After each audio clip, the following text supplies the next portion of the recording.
And good afternoon. Welcome to Life Unrehearsed. My name is Matt Del Vecchio, specializing in life transitions, home care, and the senior living industry.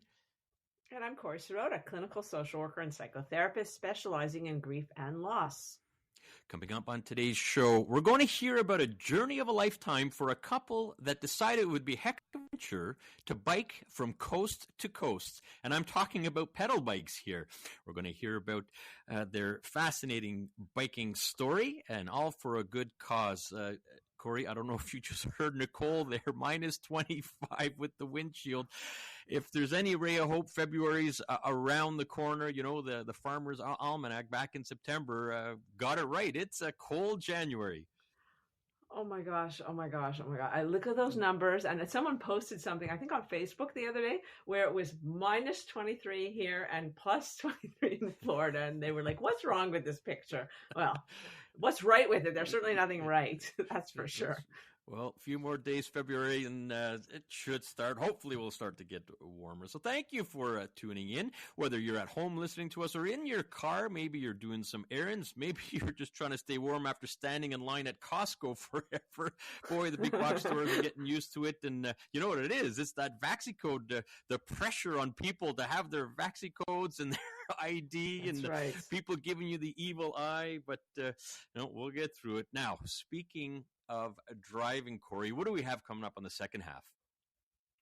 We have a very sensitive topic, the topic of whether or not your driver's license is bound, whether or not you can maintain your driver's license. That concern is bound to create some difficulties and difficult family discussions. So we are going to be addressing that issue and what you can do about it. That's coming up on our segment about helping moms and dads. That's just after the 3:30 news.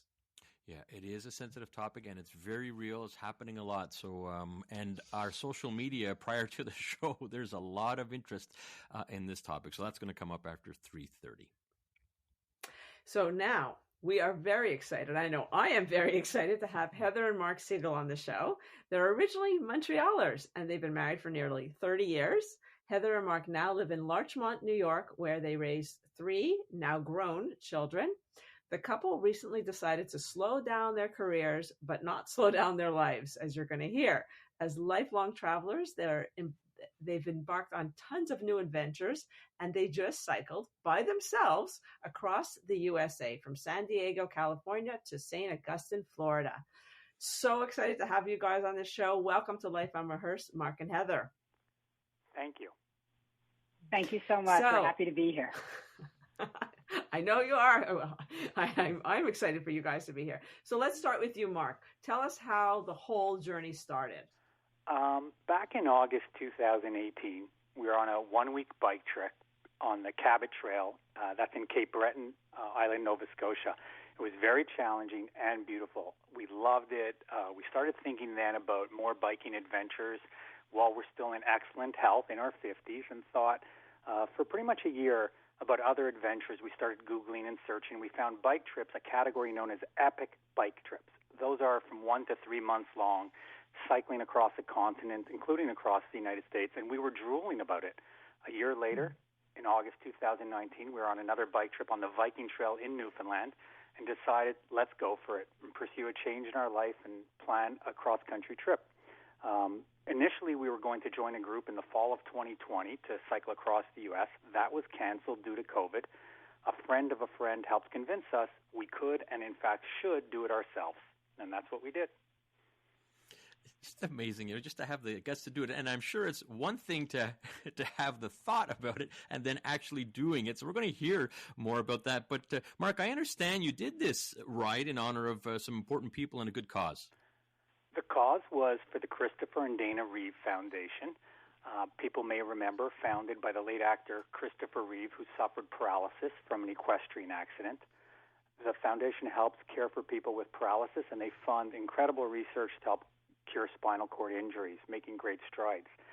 A few years ago, I reconnected with an old friend and coworker, Lenny, who lives here in Montreal. He'd become paralyzed from the waist down. About a year prior to this ride, a close family friend of ours in New York, their son Ernie, had a freak spinal cord injury in his first week of college and his paralyzed chest down. Once we were doing the ride, I knew I'd be thinking of them daily, and getting inspiration from them and how they were living with courage, decided to then dedicate the ride to the Reeve Foundation. You're listening to Life Unrehearsed. That's the voice of Mark Siegel. We're also interviewing Heather as well about this incredible bike trip they took across the USA from San Diego to St. Augustine, Florida. So I know that there has to be incredible preparation when it comes to a trip like this. And I also happen to know that Heather's in amazing shape and Mark's in amazing shape. I mean, Heather's a two-time Iron person competitor. But honestly, what kind of preparation does it take to do this kind of trip? Yeah, thanks, Corrie. I would say first you have to get the right bike. So I went out and bought a heavy 30-pound steel bike. It has thick tires and it's designed for long-distance riding. So I'm used to riding, for example, for a triathlon, a very light 16-pound road bike with super thin tires. So this was a huge change, especially when you're riding up steep hills. So the next thing I did was I practiced riding with weight. So I bought some panniers. Those are those luggage items that you attach to the back of your bike. And I started putting things in them so I could get a feel for riding with weight in the rear. So I started off by putting 1 can of beans in each pannier. Tried cycling like that for a while. Then I added another can. So eventually went to 3 cans. You get the idea. And the third thing I'd suggest is, and that I did, is to do a test run. So Mark and I cycled around 70 miles a day for 5 straight days last May, carrying all of our gear. And completing that trip really gave us a lot of confidence that we could actually pull off a cross-country journey. And just one quick story. Before we left for our trip, I took the beans out of my panniers so I could pack my real stuff into the bags. And by this point, the beans had been in my panniers for the entire summer. And I discovered that a can of black beans had literally exploded in the bag. I guess the July and August New York heat made that happen. So it was such a mess, but we definitely had a good laugh. Listening to Heather and Mark Siegel about their journey coast to coast, California to Florida. Mark, we'll throw it over to you. First of all, to put things in perspective, how many days did this bike trip take? It was 46 days from start to finish with 42 days of riding, 41 or 42 days of riding. We rested about 4 or 5 days. Incredible. So if you had to look back and had to pick what was the hardest part of this trip? For me, it was the heat. It was something we could not train for. We can train for distance and for terrain, mountainous or hilly terrain. But on the very first day, the heat knocked me out, and I almost lost it early. By day 3, we had 108 degrees through the desert. I was dehydrated, lost my appetite, developed saddle sores, and was very depleted. The third night, we made a decision that was one of the best decisions. We said, we're taking an unplanned rest day, and I made a home potion in my hotel room of salt and sugar into my water bottle and rehydrated to help me recover, and that seemed to do the trick. And so, Heather, what about you? What would you say is the hardest? Yeah, thanks. I was just going to say, to elaborate on the heat, at one point we ran out of water. There was no shade. And I remember I also suffered from the heat, not quite as badly as Mark did. But on this one day, I was so desperate that I knocked on a stranger's door, basically to beg for water. And this lovely elderly woman who didn't speak a word of English, she was Hispanic, her name was Magdalena.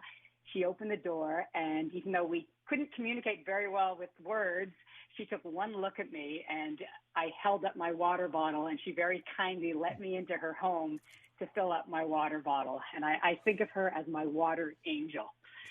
But for me personally, the hardest part was dealing with the wind. So I'm really not a physically strong person, and I actually have a very weak core. So the days that were super windy were really challenging for me.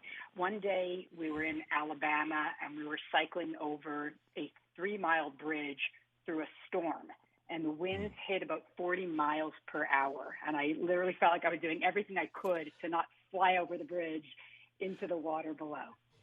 Wow, I can't possibly imagine. But we're going to hear more about this from Heather and Mark Siegel and their coast-to-coast bike trip, 40-plus days. We have to head out to traffic, but I would imagine after some time during that trip, you maybe weren't on the same page, and we'd like to know if there are any marital spats along the way. Welcome back to Life Unrehearsed. I'm Corrie Sirota with Matt Delvecchio, and we are talking with Heather and Mark Siegel about their bike journey from the Pacific Ocean to the Atlantic Ocean.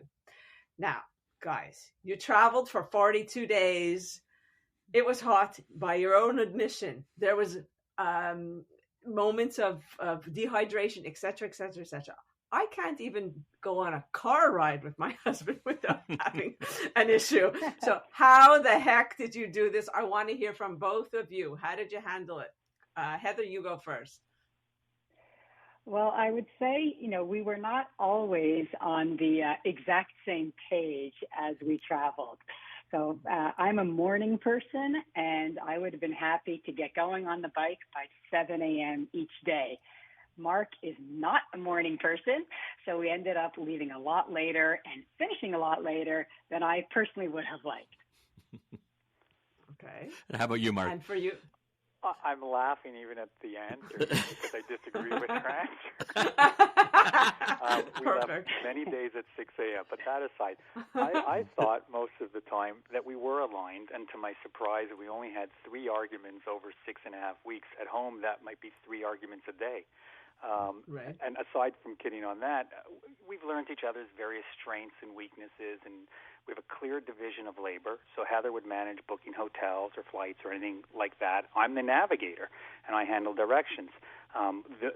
The big argument we had was on day 1 when she decided she wanted to be navigator. So we clearly established that, got over that hump, and things got a little smoother. It was also really interesting to do the identical ride but have very different experiences. At the end of a 6-mile steep descent down a mountain, I stopped and waited for Heather, and when we met up, I was raving how incredible it was, how excited it was. I loved it. She goes, "What, are you kidding me? That was awful." I was terrified. So different perspectives, great reminder that, the person you know best and love most, you could be doing the same experience, but experience it very differently. Overall, the trip definitely brought us even closer together. I'm smiling just listening to you. And we're talking to Mark and Heather Siegel about their journey from the Pacific Ocean to Atlantic Ocean. And let's think about it. I mean, we're not talking, you're a couple here. It's not like professional racers, and you're going on this incredible journey, 40 plus days. And just listening to you, Heather, against the wind and going uphill or maybe downhill, going a little too fast than what you wanted. And this is on and on every single day. How did you keep yourselves motivated? There must have been some really tough times, and were there some feedback? Did you get involved on social media? How did you keep going? Yeah, that's a really good question, in that there are times you have to draw down deep inside. One of the things that did help me, not so much social media, but I'd broadcast the ride through email to my network far and wide. And as a fundraiser, every time I saw a donation to the Reeve Foundation, I would get an alert to that, and that was a great positive reply. And I was getting lots of love back from emails. One of the toughest challenges for me was being exhausted at the end of each day trying to keep a blog through the trip. But by keeping that blog, which was a labor, I did get a lot of feedback through that as well, and it really helped propel me. So there were some really challenging days, as you said, and I would just, through maybe the positive reinforcement I was getting, find the energy. And Heather usually rides faster than me when we're at home, but there was one day she could not keep up with me, and it was definitely because of what I was getting from outside and others reinforcing my riding. This is so heartwarming. I am loving this interview, I have to tell you.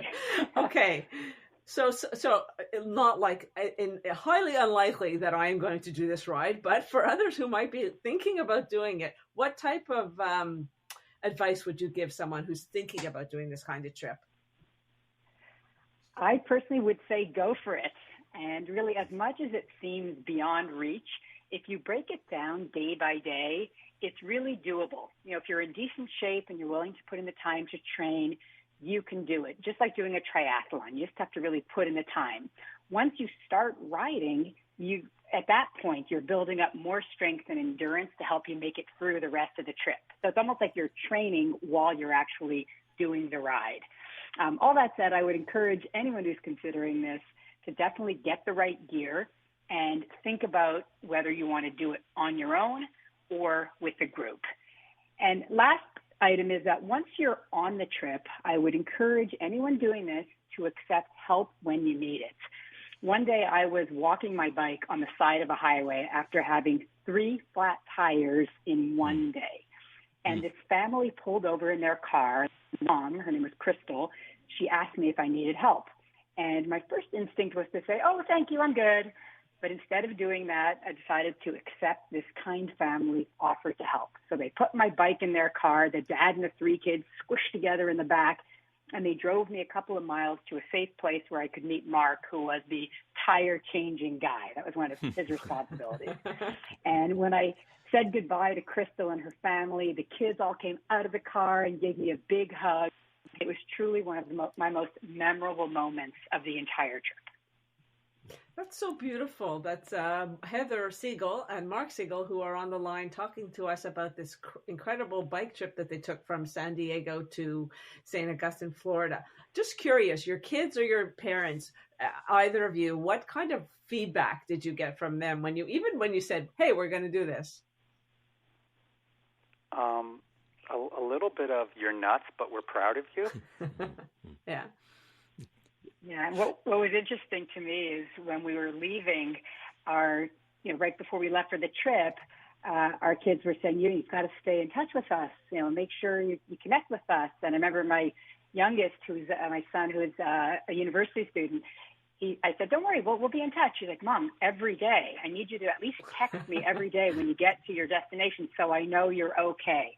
And this was such an interesting role reversal because he's living in a fraternity house and I do not make him text me every day. And who knows what's going on there. But again, it was interesting role reversal where he really just wanted the comfort of knowing his parents were okay each day before he went to bed. Yeah, that's great to hear. And you know what I really like is the fact that as a couple, you chose to do this. And as you were saying, when you had to, what advice you would give is specific to biking. But I would imagine, Mark, just real quick from your perspective, it just doesn't necessarily have to be about biking, but it's more about the adventure. And in this case, as a couple, what would you suggest? What went through that, hey, to go for it?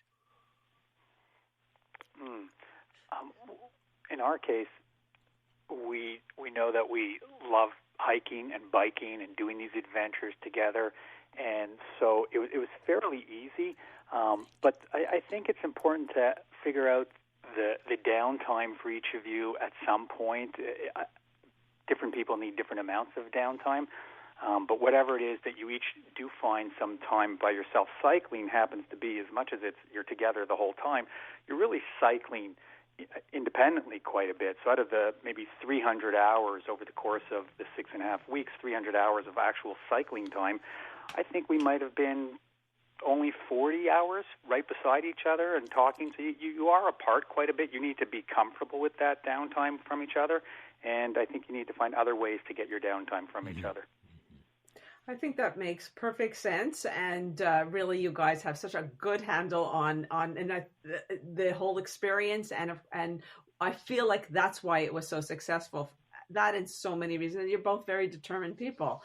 So I want to thank you so much for taking the time today to share a little bit of your journey with us, and I want to remind our listeners that there is a blog post. Mark, what's that blog post that people can find to read about your adventure?